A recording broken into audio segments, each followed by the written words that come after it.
one of the richest, most successful actors in the world. Have some humility, you fucking fragile bitch. People are saying this sounds so anti-black. Shut the fuck up. What are you talking about, you dumbass? Fuck you. What's anti-black about what I'm saying, you fucking freak? How dare you, idiot? Y'all are so painfully white, and that's coming from a white person. Well, how else am I supposed to be? Yeah, so? Hey guys, everyone and their mother is talking about the Will Smith, Chris Rock altercation at the Oscars. I'm not really going to get into my thoughts on it. I just want to talk about the recent H3H3 podcast. I've got to be honest, I've never really been a fan of H3. Their views can be very one-sided without even considering the other person's side. They showed that all throughout most of Frenemies, to be honest. Obviously, a lot of people have a lot of opinions. Some people are going quite far with their assumptions. Some people are saying like, oh, this is going to end Will Smith's career. Or Harvey Weinstein still had a career for how long? There are a lot of actors that have done a lot worse. So there was a tweet yesterday that Harvey Weinstein, who has been convicted of rape, still has his Oscar. Roman Polanski, who pleaded guilty to statutory rape, and Mel Gibson, who has an ugly history of racist and anti-Semitic remarks, still have theirs too. So I think it's unjust to say that because the Academy don't condone violence, they're considering taking away Will Smith's, and yet they have not taken away any of these people's. So you have to treat people fairly. It has to be the same for everyone, and take all these people's away, or take none of them away. Yes, this was done on live TV, but there has been so many worse instances over the years of people who have won Oscars who have literally been convicted of crimes. I'm not saying what Will Smith did was right. This is what frustrated me about the H3 podcast. I watched quite a lot of it. I couldn't get through the whole thing.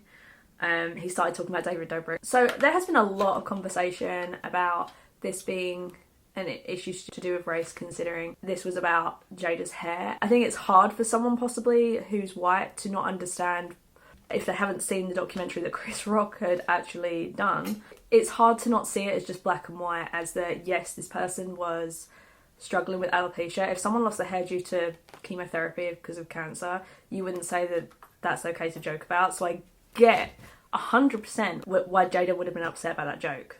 But it goes even further when you understand how rooted a black woman's hair is to her. I think in any case, like I said, it was easy to understand because I've had a partner who, I wasn't with them at the time, but they expressed to me that they went on a medication for their epilepsy and they lost clumps of hair, literal clumps of hair in the shower, and they were crying about it because, and this is when they were a lot younger than Jada, this is when he was about 16. And he expressed to me how like hard that was for him. So I can only imagine what it's like for someone with an autoimmune disease to go through something so difficult. You don't know what she was going through. For all we know, she could have been extremely self-conscious about going to the Oscars that she hadn't been to for years with a bald head. Like, people are saying, oh, she could have just worn a wig if she was worried about it. It doesn't matter, and it doesn't make any difference. Again, that is like saying someone with cancer who's just lost their hair will get over it and just wear a fucking wig. I don't like that people are trying to minimise what Jada's going through, especially just because her and Will Smith have a, let's just say, controversial relationship. I didn't know half of the stuff about their relationship because honestly I don't follow people's relationships. What the fuck goes on in their relationship is their business, it's not mine. And especially the way that Ethan commented about Jada was extremely aggressive. I don't want to determine whether it was microaggression or not. I don't think it's my place to.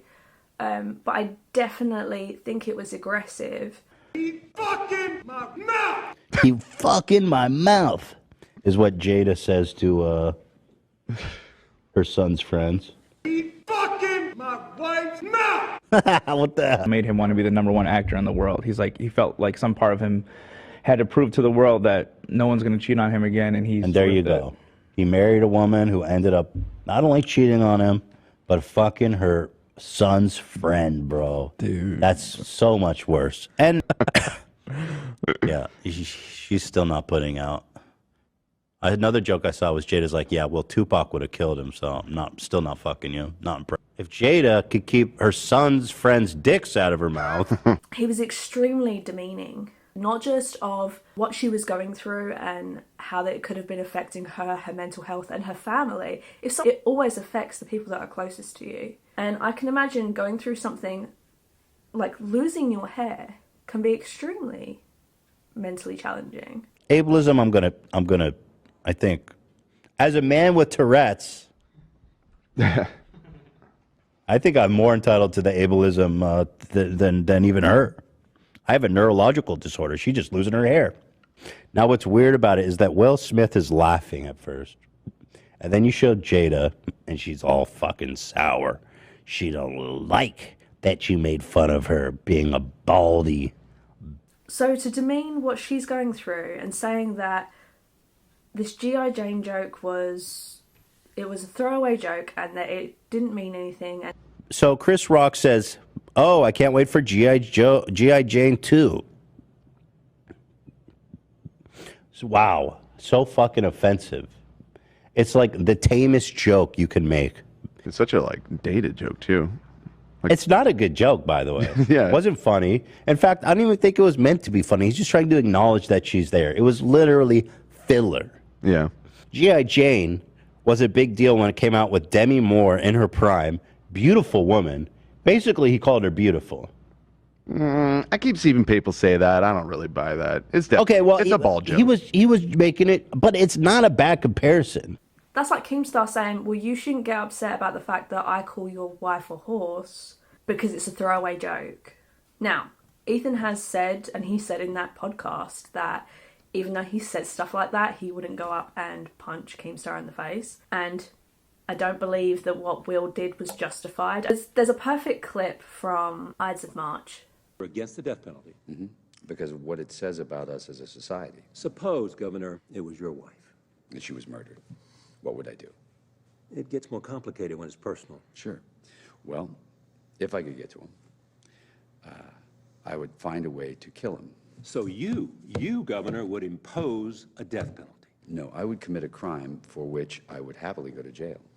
Then why not let society do that? Because society has to be better than the individual. If you make a decision, if you make a choice, making that choice, you are accepting the consequences to that choice. Doesn't mean what you did was right, it means you're accepting the consequences. Most of the people that talk about this on Twitter have not said for a second that they think that Will should have gone up and hit Chris Rock. This is the thing that frustrated me the most about this H3 podcast. It's the fact that Ethan invited people to debate him on his podcast. He invited not just random people, but fans of his podcast. Someone said, bad take, Ethan. You insulting everyone who disagrees is closed-minded and childish.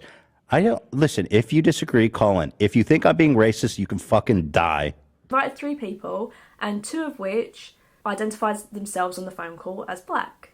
The first 2 people, he consistently spoke over them and even said to them that if you don't agree with what Will did, say that specifically, and I will not let you continue unless you say it. I want to talk about race. I don't want you to get too heated, Ethan, but I'm going to give you a discourse into why the black community is overwhelmingly in support of Will in this situation, if that's Holy cool. Holy shit.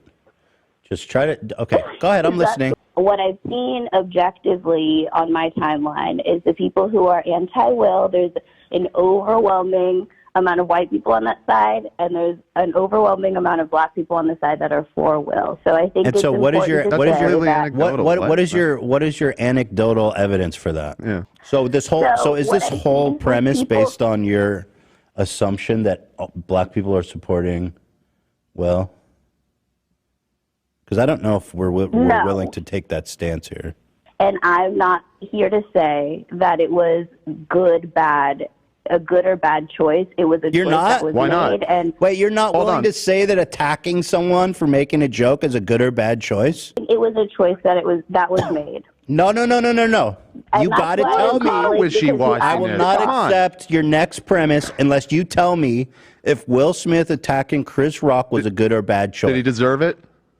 What I will say is it was definitely inappropriate to tell. So was Will Smith right or wrong in what he did?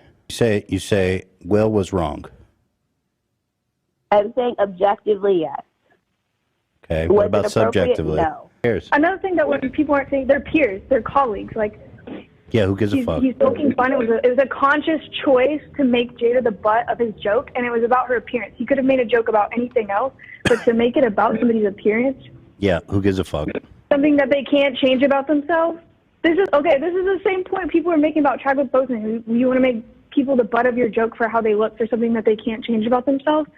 I mean, it was a fucking rude and light. gross. It wasn't like it's a not funny. brutal roast. He made a bad choice, and so did Will. They both made a bad choice. It wasn't that bad. I mean, no. One was way worse. It wasn't they both made a bad choice. to me, One it's like made. you have Hold on. no idea. Hold on. I let you talk a lot. Will Smith going up and attacking him.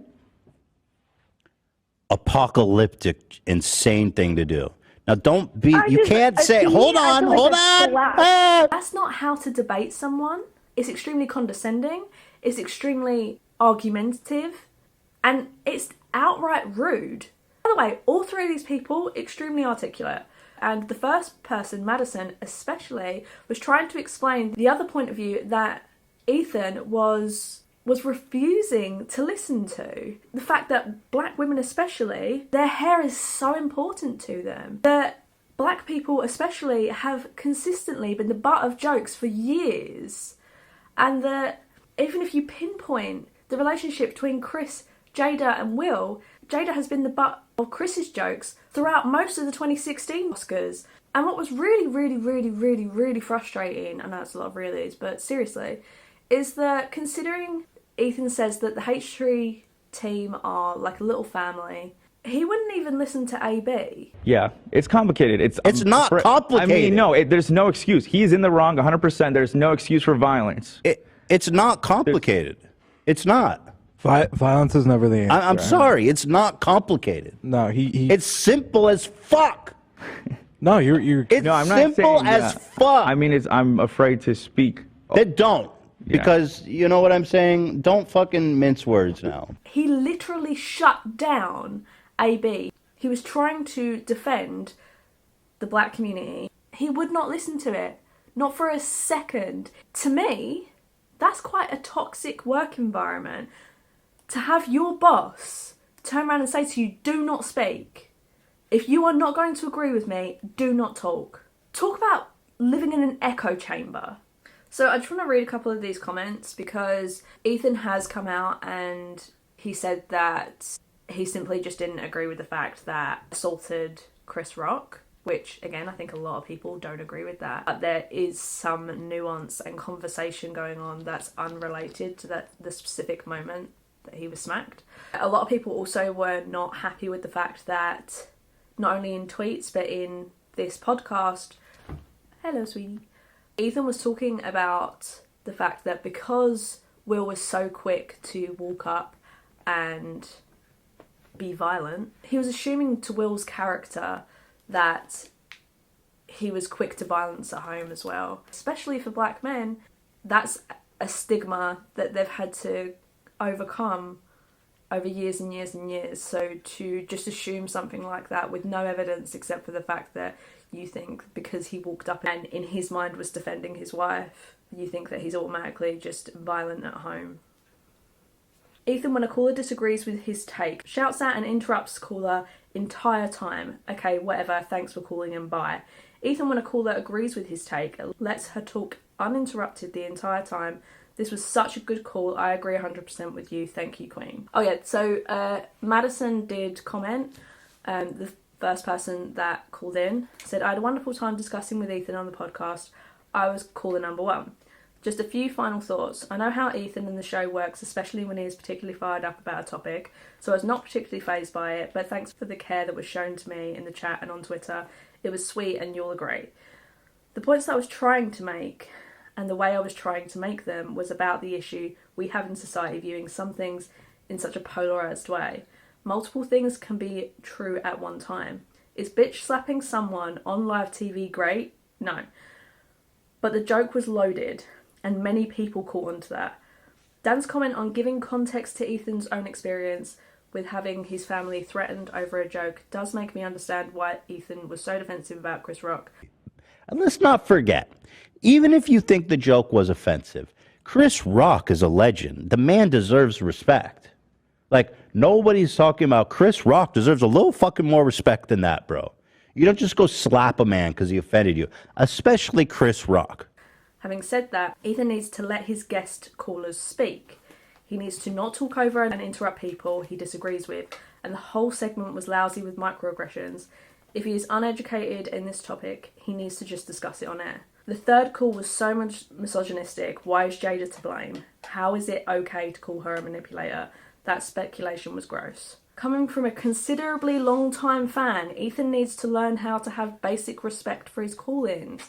So condescending, and was not willing to understand their side without interrupting them every few seconds. I let you speak for a long time. What the fuck is a conversation? Yes, it's your show and your time, but God, have some basic decency when talking to a person, even if you're not open to changing your mind. The call-in to argue thing is a terrible format. Ethan will always have the ability to talk over the person, and then he and Dan continue to argue with them and put down their points after the caller is hung up and unable to rebut. It's a circle jerk, and the circle keeps getting smaller. Relax, Ethan, damn. It's an open conversation. Nothing should make you this angry. Also, I don't think you have the right to call him a terrible person. Like, he clearly had a breakdown and did something out of pocket, but why so much rage? You can disagree with me, that's fine. Continues to talk over everyone that has a different view. I agree with Ethan, but would have loved to hear other opinions. Ethan, as a person that views and love the podcast, I hate when you accept callers to debate and don't even let them finish their sentence or be rude. These people were polite and nice and just wanted to debate with you, and you were super rude. You can tell that even the crew was uncomfortable and did not even give a real opinion. There are so many, but this is the last one I want to mention. I agree with Ethan in the Will smacking punching Chris Rock wasn't right, but damn dude, let AB talk. Your employee shouldn't be afraid to disagree, and you most certainly shouldn't tell him to shut up when he does. Out of all the times you've been called out for being mean to your crew, this one really stands out. Yikes. That was just a few of the comments that were on there. There are hundreds and hundreds like that say Ethan was just unwilling to understand the other person's side. There was so many issues in that podcast. Honestly, there's no reason to disrespect people in that way. If you've invited them onto your show, you should listen and you should respond in a polite manner. He's turned a lot of people off. I just wanted to share what happened if you hadn't seen. The only reason I even knew about it is because people were going off on Twitter. If you enjoyed the video or liked these kind of videos, make sure to give this a like and subscribe if you like it, and hit the bell to make sure you're notified of any of my next videos. I do a lot of react content. I commentate on a lot of different things on YouTube. I have an America's Next Top Model video I'm going to be putting out very soon. So if you'd like that, make sure to subscribe. And I hope to see you all next time. Bye!